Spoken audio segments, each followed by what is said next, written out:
मध्ययुगीन स्पेन के कॉर्डोबा के चार दीवारी वाले शहर में ठंडी और बरसात की रात है। शहर की रखवाली कर रहे चौकीदार इस बात से अनजान हैं कि ईसाई सैनिकों की एक पूरी सेना अचानक हमला करने वाली है।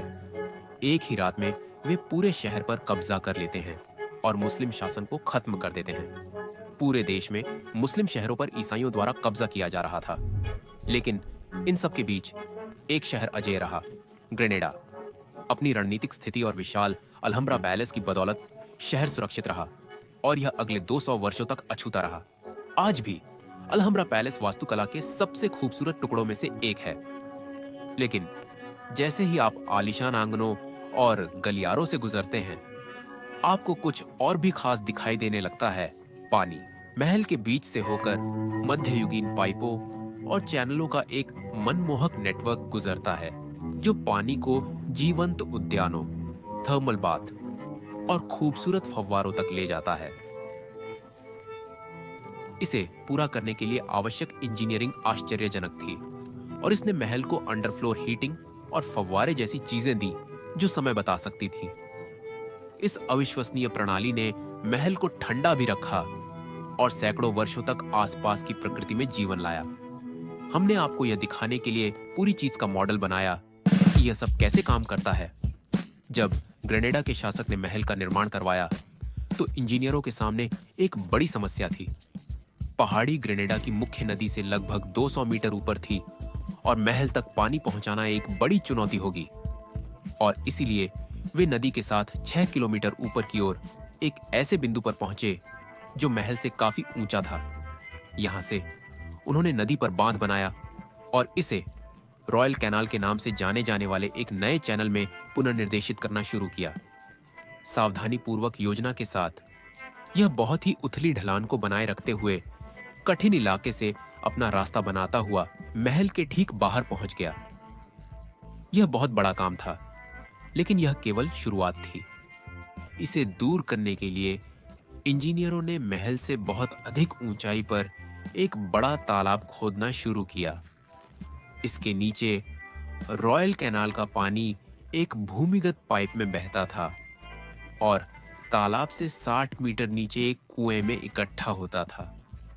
कुएं के शीर्ष पर इंजीनियरों ने एक पानी का पहिया लगाया, जिसमें बाल्टियां लगी थी, जिन्हें कोई जानवर घुमा सकता था। इससे पानी ऊपर उठ जाता और भंडारण तालाब में लगभग 400 क्यूबिक मीटर पानी भर जाता। महल के ऊपर इतना सारा पानी जमा होने से पूरे सिस्टम पर दबाव पड़ता था और साथ ही सूखे के समय महल को पानी की बैकअप आपूर्ति भी मिलती थी। पानी सावधानी से डिजाइन किए गए चैनलों के एक जटिल नेटवर्क में विभाजित हो जाता था, जो महल के चारों ओर के पूल और फव्वारों में सही मात्रा में पानी ले जाता था, जिनमें से सबसे प्रभावशाली महल के केंद्र में स्थित था। 14वीं शताब्दी में निर्मित इसमें 12 शेर थे, जिनमें से प्रत्येक दिन का समय दिखाने के लिए पानी की एक धार छोड़ता था।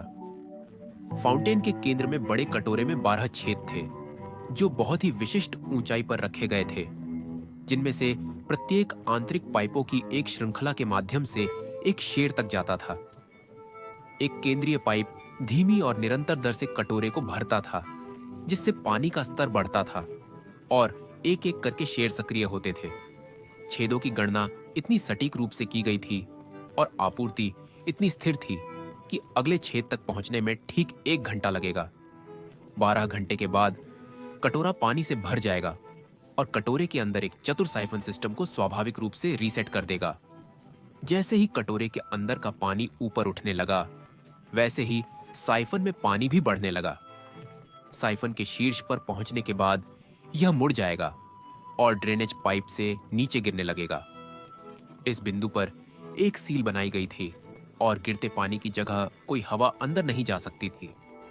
इससे साइफन सक्रिय हो गया और गिरते पानी का सतही तनाव बाकी पानी को अपने साथ खींच लेगा। कुछ ही सेकंड में कटोरा पूरी तरह से खाली हो जाएगा और प्रक्रिया फिर से शुरू हो जाएगी। शेरों से पानी जमीन में 4 उथले चैनलों के माध्यम से बाहर निकल जाएगा और पूरे महल में जारी रहेगा। अंततः एक और इंजीनियरिंग चमत्कार थर्मल स्नान तक पहुंच जाएगा। यह वह जगह है जहां राजा और राजनयिक आराम करने और सौदे करने के लिए आते थे।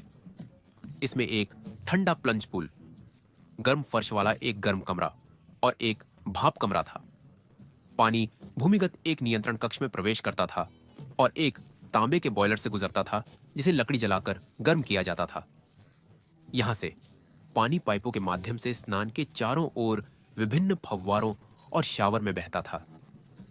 गर्म कमरे में अंडरफ्लोर हीटिंग प्रदान करने के लिए बॉयलर से भाप को संगमरमर के फर्श के नीचे चैनलों के माध्यम से निर्देशित किया गया था। ग्रेनेडा स्पेन का एक बेहद गर्म हिस्सा है, लेकिन जैसे जैसे गर्म हवा तालाबों और फव्वारों के ऊपर से बहती, पानी वाष्पित हो जाता, जिससे महल के आसपास की हवा ठंडी हो जाती और यह एक बहुत ही आरामदायक जगह बन जाती।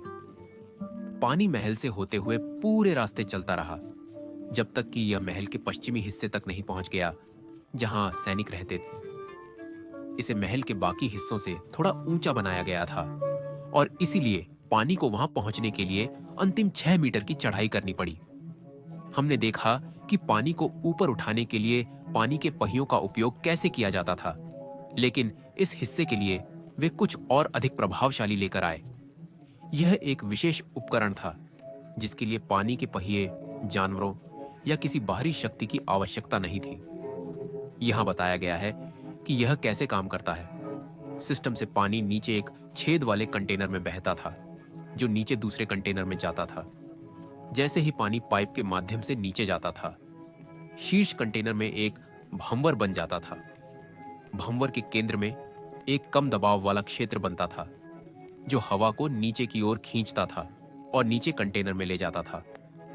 यहां हवा और पानी मिल जाते थे और यह गैसीय पानी एक पतली पाइप में धकेल दिया जाता था। आज महल के आसपास की कई चतुर जल प्रणालियां अभी भी काम करती हैं और यह सब उन अविश्वसनीय इंजीनियरों की बदौलत है जिन्होंने सैकड़ों साल पहले उन्हें बनाया था।